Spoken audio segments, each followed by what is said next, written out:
With rising populations and the increased global demand for food, countries face growing pressure to ensure improved food yields and adequate supplies to meet the requirements of citizens. This growth in demand is also coupled with the rising awareness of the need to ascertain the origins of food products and the safety and quality standards applied throughout the entire food supply chain. And when it comes to food products derived from animal sources such as livestock, marine or wildlife, the need to eliminate diseases is paramount, as improving access to markets and resources that will contribute to a nation's well-being. The complex web of improving animal health, enhancing livestock products, and increasing access to markets is the focus of the African Union's Inter-African Bureau for Animal Resources. Headquartered in Nairobi, Kenya, this specialized agency, which is one of the technical institutions of the Department of Rural Economy and Agriculture, plays a critical role in sustainable development and utilization of animal resources in Africa.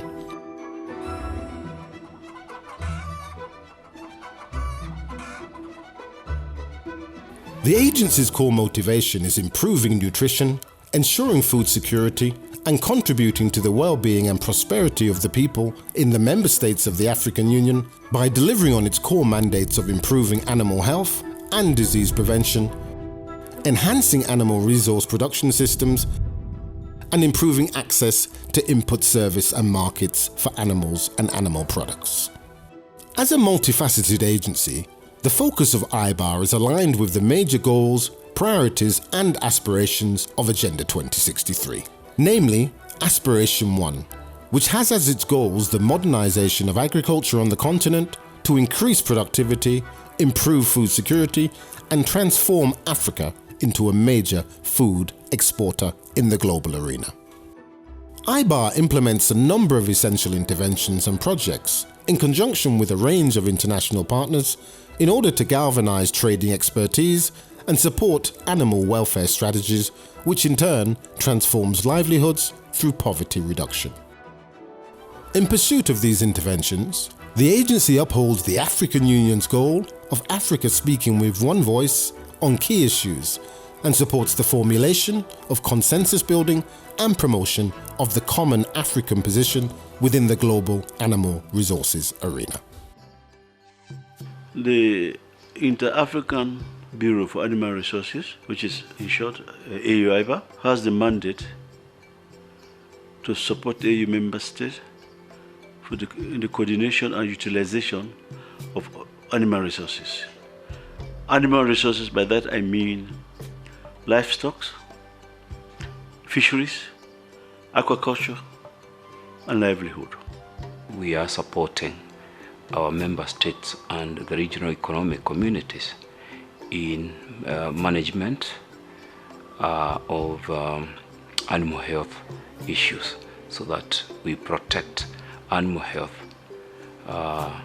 so that it's able to deliver livelihood opportunities, food security, employment, and other issues associated with the keeping of livestock, including services to the environment. They are very key in environmental sustainability. The vast spectrum of IBAR's projects are designed to holistically transform the way all animal resources are managed through a set of harmonized and strategic methods. These include international standards and norms for trade and for animal health, regulatory frameworks for sustainable fishery and bees management, and investing in value chains, innovation, and entrepreneurship. Projects are rolled out across the continent, as well as at regional and national levels, thereby strengthening the capacity and harmonizing common policies between neighboring member states.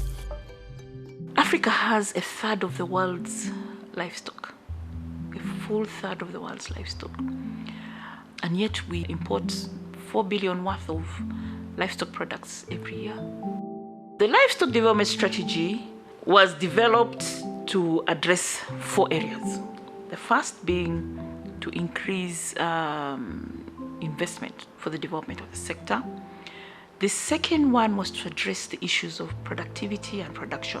Then it also looks at technology, how technology can be harnessed and other technologies to really improve the efficiency of the sector. And last but not least, looking at how instead of putting out there raw products, how can we add value? How can we enter into markets? I think the biggest opportunities, some of the biggest opportunities lie in really addressing that 4 billion importation bill that we carry every year and seeing how we can meet the demands on our markets ourselves from within our regions. So this is what the livestock development strategy really aims to do. The importance of developing and implementing stringent practices for animal welfare on the continent cannot be overstated, as animal welfare and human well-being are inextricably linked. Disregarding our animal welfare in turn leads to poor animal health and poor quality or even contaminated animal-based food products. In addition, the resulting economic and productivity loss is also felt across the wider value chains in the economy. We need to package this and talk to the various partners and demonstrate the importance of livestock. 1, food security, employment creation in rural areas, issues of public health, the importance and the linkage between livestock diseases and public health. We need to get that data that's available, sensitize political class and other stakeholders, because it's a very strong link between public health and animal health. Very, very strong link, but we need to demonstrate this. And policymakers may not appreciate, most of them in most African countries, they are talking about even universal health care, but they may not relate that the achievement of that has to do with you managing the diseases in the animal production and animal husbandry. So I think there is quite some work to be done. Do the necessary advocacy, demonstrate even the need to control animal diseases at source. The way we are doing with COVID-19, control it at source. Rift Valley fever detected. Let's all mobilize our resources, control it at source. Because, for example, to trade, the basic requirement is that animal must be healthy. But to appreciate the need then to invest in veterinary services to provide you with healthy animals needs dialogue in the country.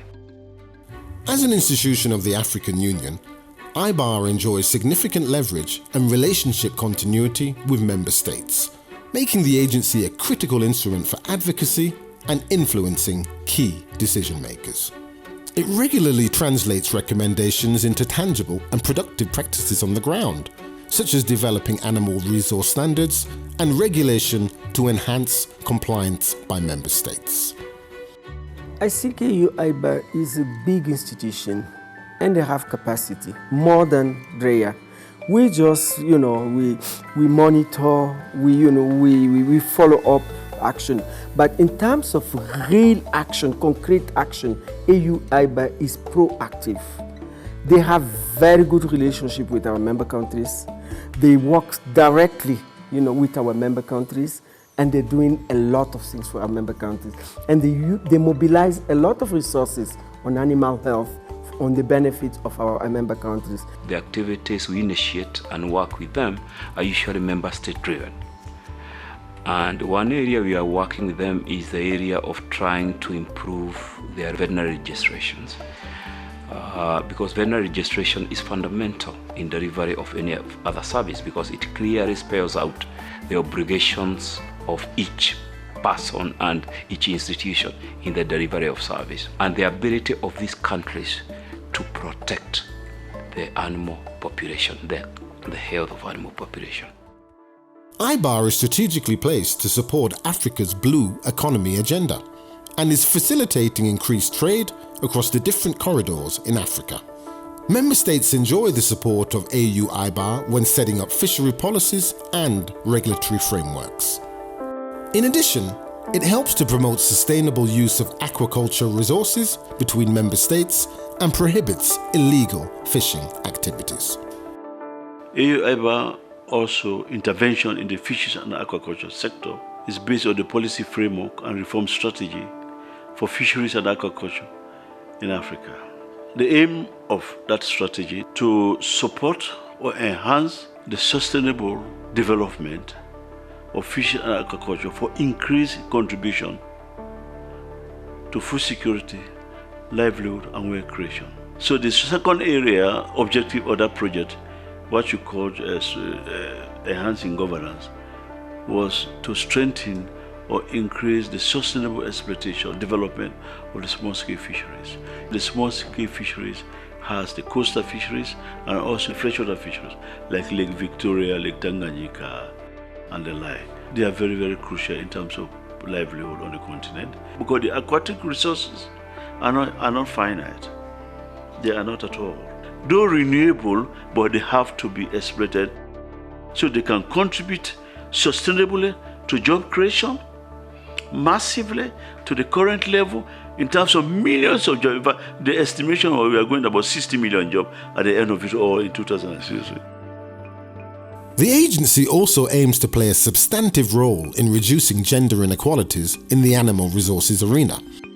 While women already constitute 50 to 60% of the labour force in the agro and animal resources sector, entrenched inequalities remain due to patriarchal norms. IBAR's projects are promoting increased participation for women and young people in the sector to foster greater access and control over their own resource and output. Critically, because of the urbanization of Africa, we see the growing demand for animal source foods. So we want to attract more women and youth into the sector. So we have put in place the networks. With the youth and also with the women, to a large extent, we are doing support for startups and for incubation so that they are skilled to learn how to run livestock enterprises. We are going to capacitate women to attract more investments, also to manage their businesses, so the business management aspects, and then also trade. So a few women are really ready for trade, but we're going to capacitate them to know the demands. What should you do and to enter into trade? So we are trying to push women from just looking at domestic markets and move to regional markets and even continental markets. While the predicted future population increase in Africa will put pressure on food and nutritional security, animal livestock welfare protection and improvement will remain at the forefront of AU IBAR in order to safeguard the health and development of all our citizens. People appreciate our animal resource food, but not so much how they're produced. So I think there is very great need for greater visibility for the sector because it has great opportunities for jobs, for nutrition, for food security, even for industrial growth, which is one of our goals in the Agenda 63.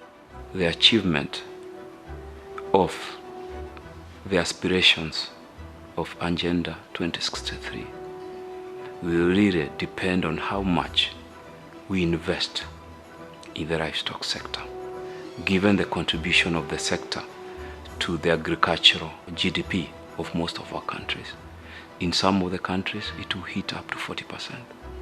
And therefore, if we have to deal with poverty, if we have to deal with hunger, if we have to promote intra-Africa trade, we have no option but really to support animal health services in our member states.